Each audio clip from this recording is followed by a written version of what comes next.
जय श्री कृष्णा। मेरे प्यारे दोस्तों, आज हम जानेंगे भगवान श्री कृष्ण के अनमोल संदेश, जिसे केवल पढ़ने और इन्हें अपने जीवन में अपनाने मात्र से आपका जीवन खुशियों से भर जाता है।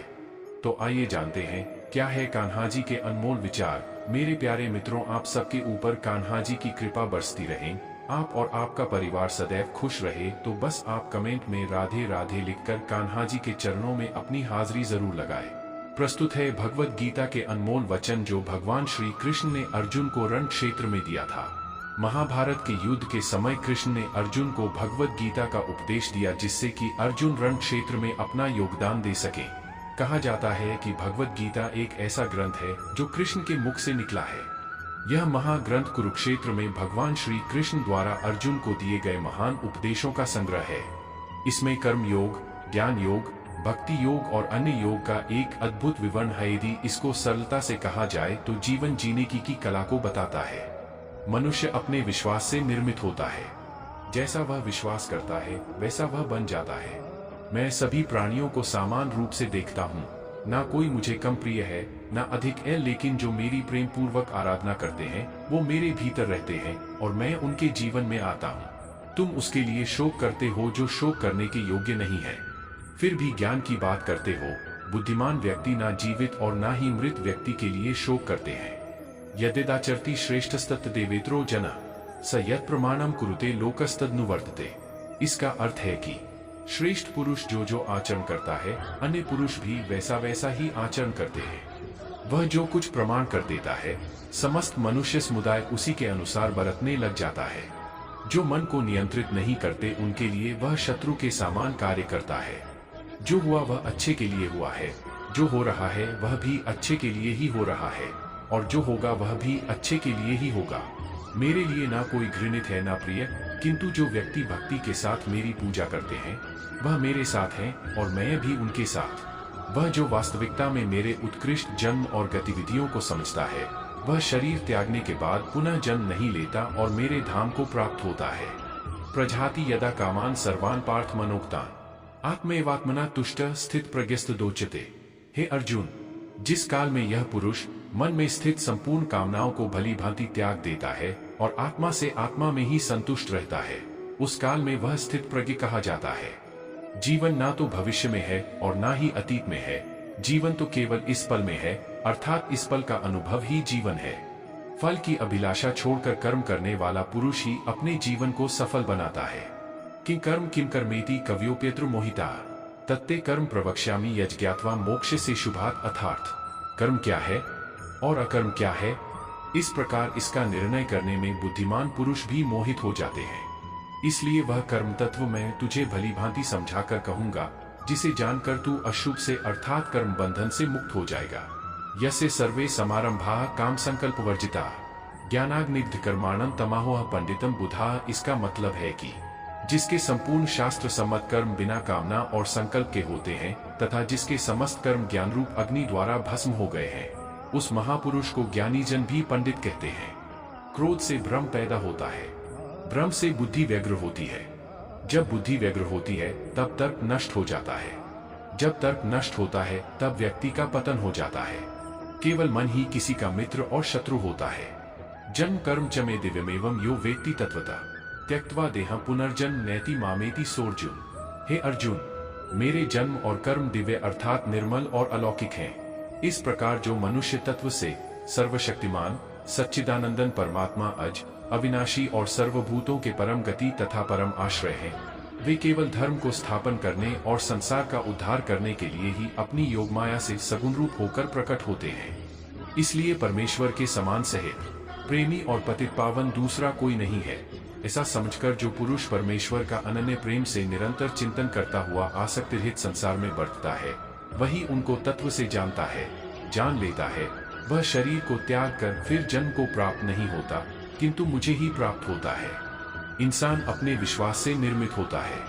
जिस प्रकार वह विश्वास करता है उसी प्रकार वह बन जाता है। फल की अभिलाषा छोड़कर कर्म करने वाला पुरुष ही अपने जीवन को सफल बनाता है। दुखों की प्राप्ति होने पर जिसके मन में उद्वेग नहीं होता, सुखों की प्राप्ति में सर्वथा न्यायस्प्रिय है तथा जिसके राग, भय और क्रोध नष्ट हो गए हैं, ऐसा मुनि स्थिर बुद्धि कहा जाता है। आज जो कुछ आपका है पहले किसी और का था और भविष्य में किसी और का हो जाएगा। परिवर्तन ही संसार का नियम है। न ही ज्ञानेन सदृशम पवित्रमिह विद्यते तत्स्वयं योग संसिद्ध कालेनात्मनि विन्दति। इस संसार में ज्ञान के समान पवित्र करने वाला निसंदेह कुछ भी नहीं है। उस ज्ञान को कितने ही काल से कर्मयोग द्वारा शुद्धांतकरण हुआ मनुष्य अपने आप ही आत्मा में पा लेता है। सभी अच्छे काम छोड़कर बस भगवान में पूर्ण रूप से समर्पित हो जाओ। मैं तुम्हें सभी पापों से मुक्त कर दूंगा। शोक मत करो। क्रोधात् भवति सम्मोह सम्मोहात् स्मृति विभ्रम स्मृति भ्रंशात् बुद्धिनाशो बुद्धिनाशात् प्रणश्यति। क्रोध से मनुष्य की मति मारी जाती है, जिससे स्मृति भ्रमित हो जाती है। स्मृति भ्रम हो जाने से मनुष्य की बुद्धि नष्ट हो जाती है और बुद्धि का नाश हो जाने पर मनुष्य खुद अपना ही का नाश कर बैठता है। सभी काम छोड़कर बस भगवान में पूर्ण रूप से समर्पित हो जाओ। मैं तुम्हें सभी पापों से मुक्त कर दूंगा। शोक मत करो। नरक के 3 द्वार हैं, वासना, क्रोध और लालच। प्रजाति यदा कामान सर्वान पार्थ मनोक्तान आत्मेवात्मना तुष्ट स्थित प्रज्ञस्त दोचते। श्री भगवान बोले, हे अर्जुन, जिस काल में यह पुरुष मन में स्थित संपूर्ण कामनाओं को भली भांति त्याग देता है और आत्मा से आत्मा में ही संतुष्ट रहता है, उस काल में वह स्थित प्रज्ञ कहा जाता है। द्वैखेष्वनुद्विग्नम न सुखेषु विक्त स्पृहा वीतराग भय क्रोध स्थित धीर मुनिरुच्यते। द्वैखों की प्राप्ति होने पर जिसके मन में उद्वेग नहीं होता, सुखों की प्राप्ति में सर्वथा निस्पृह है तथा जिसके राग, भय और क्रोध नष्ट हो गए हैं, ऐसा मुनि स्थिर बुद्धि कहा जाता है। यह सर्वत्रान्भिस्नेहस्त तत्प्रापे शुभाशुभम नाभिनंदति न द्वेष्टि तस्य प्रज्ञा प्रतिष्ठिता।